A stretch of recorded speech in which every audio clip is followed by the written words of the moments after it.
Hello students, welcome back to my channel. So today in this video we will discuss about sustainable development. So the concept of sustainable development was popularized in 1987 by United Nations World Commission on Environment and Development. So basically sustainable development क्या होता है, इसके क्या क्या importance होते हैं, क्या benefits होते हैं और उसके ना करने से क्या ड्रॉबैक्स होते हैं, ये सारी चीजें हम इस वीडियो में देखेंगे। सस्टेनेबल डेवलपमेंट को हम किससे रिलेट करेंगे? सो बेसिकली सस्टेनेबल डेवलपमेंट आपने ज्योग्राफी में भी पढ़ा हुआ है, ये आपका चैप्टर रह चुका है, तो मैं उसको जस्ट एलैबोरेट करने की कोशिश करूंगी अपनी लैंग्वेज में, आपको समझाने की कोशिश करूंगी, आप उससे उसको रिलेट कर लेना। तो बेसिकली क्या होता है, आपने क्या पढ़ा है? Sustainable development is a development in which we are using resources in such a way that we are not compromising the needs of the present and we are also consuming the needs for the future generation. So this is your development, जो आपका sustainable development होता है। So basically क्या होता है, जैसे आपको जैसे मैं एक एग्जांपल के थ्रू आपको बताना चाहूंगी कि सस्टेनेबल डेवलपमेंट का एग्जैक्टली मतलब क्या होता है।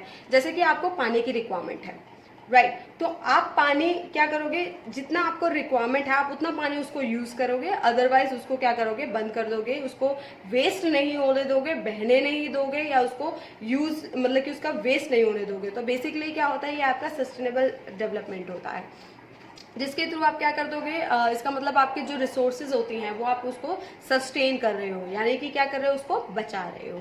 तो ये होता है आपका सस्टेनेबल डेवलपमेंट। सो बेसिकली हम पढ़ेंगे कि सस्टेनेबल डेवलपमेंट के क्या क्या चैलेंजेस होते हैं। इसमें बहुत सारे चैलेंजेस होते हैं। बेसिकली सबसे पहले चैलेंज होता है कि अगर आपको कोई भी डेवलपमेंट करना है, राइट तो उसके लिए आपको it required consumption of resources, उसमें आपके रिसोर्सेज लगते हैं, तो यह बहुत बड़ी प्रॉब्लम है, बहुत बड़ा चैलेंज है ये।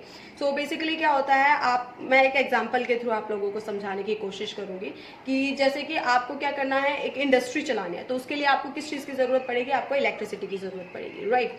तो जैसे कि आपने एक थर्मल पावर प्लांट लगाया है एंड उसमें आप क्या कर रहे हैं, ओरो को एक्सट्रैक्ट कर रहे हैं, तो इससे क्या हो रहा है कि आपका जो रिसोर्सेज हैं वो यूज हो रही है, वो यूटिलाइज हो रही है बहुत ज़्यादा, और अगर वो कम हो गई, ठीक है, तो वो बेसिकली हमारे लिए डिसएडवांटेज होगा, वो फ्यूचर जनरेशन के लिए डिसएडवांटेज होगा, क्योंकि जो रिसोर्सेज हम यूज़ कर रहे हैं, एक्सेस में यूज़ कर रहे हैं, एंड आगे वो हो या ना हो रिसोर्सेज, तो ये सबसे बड़ा चैलेंज है।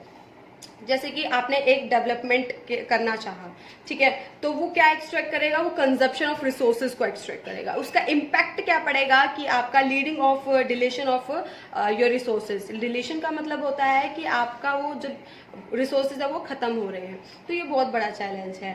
तो बेसिकली हम इसका एक एग्जांपल देखेंगे। तो ground water in India, basically ये हमारा एग्जांपल होता है सस्टेनेबल जो आपका डेवलपमेंट होता है, ये उससे रिलेवेंट करता है ये topic. So basically ground water जो होता है वो हमारा रिन्यूएबल रिसोर्सेज होता है, हम सबको पता है, ठीक है।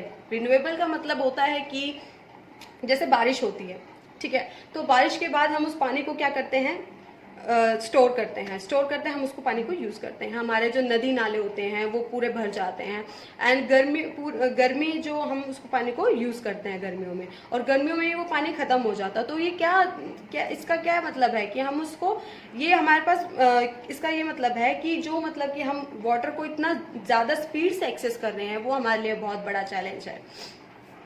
जैसे कि मैं आपको एक एग्जाम्पल देती हूँ, जैसे कि हम पहले बारवेल लगाते थे, जैसे कि आपके बड़ों ने आपको बताया होगा कि जब कोई घर बनाते थे तो जब नींव खोदते थे तो 50 फुट में ही पानी निकल आता था।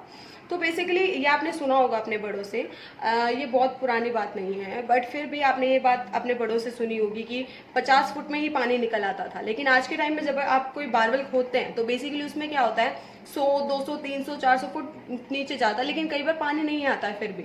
तो नेचर आपको क्या समझाना चाह रही है, नेचर आपको बताना चाह रही है, भाई अब बहुत हो गया, अब इस चीज को समझो कि हमारे रिसोर्सेज खत्म हो रहे हैं, और खत्म होने की रीजन क्या है, बेसिकली ये क्यों ग्राउंड वाटर जो है हमारा वो खत्म हो रहा है। तो बेसिकली खत्म वो इसलिए हो रहा है क्योंकि हमारी पॉपुलेशन जो है वो बढ़ रही है, ठीक है, हमारी जो पॉपुलेशन है वो बढ़ रही है, और जिस स्पीड से हम उस रिसोर्सेज को यूज कर रहे हैं वो उतनी जल्दी खत्म हो रही है। तो इस चीज को समझो कि सस्टेनेबल डेवलपमेंट क्या होता है, हमें इस पे किस तरह से वर्क करना चाहिए। तो ये सारी चीजें हमने पढ़ी है सस्टेनेबल डेवलपमेंट के बारे में। तो मैं इतना बोलना चाहूंगी कि इससे रिलेटेड मैं टॉपिक आपको सेंड कर दूंगी जो आप रीड आउट कर सकते हैं। सो आज के लिए इतना ही, थैंक यू।